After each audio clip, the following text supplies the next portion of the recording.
I want to turn your attention very briefly to Revelation, the 22nd chapter and the 13th verse. Revelation 22, verse 13. It reads, I am Alpha and Omega, the beginning and the end, the first and the last. I'm going to extrapolate this a little bit. I'm going to work this text just a little bit this evening. But before you take your seats, I want you to look at someone intently and with focus and say, canceled debt.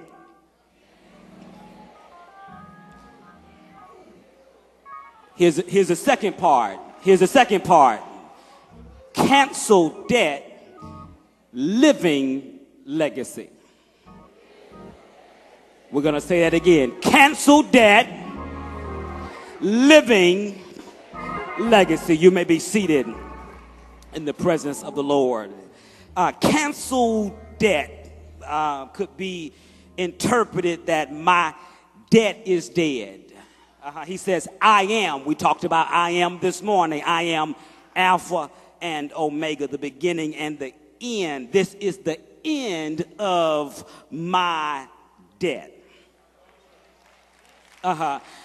Living legacy.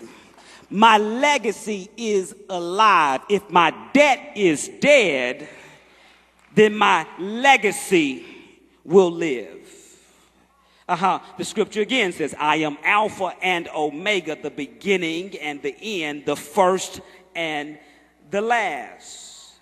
This is the beginning of the realization of my legacy.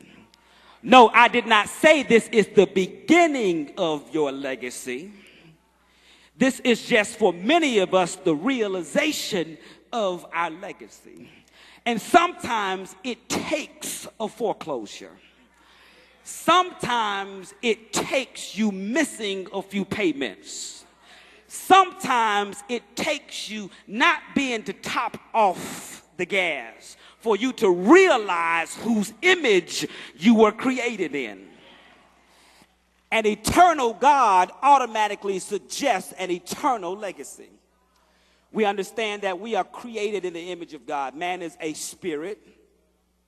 Man has a soul, and he lives in a body. The most relevant construct of your anatomical makeup, of your makeup here, rather, is your spirit rather than your anatomical makeup.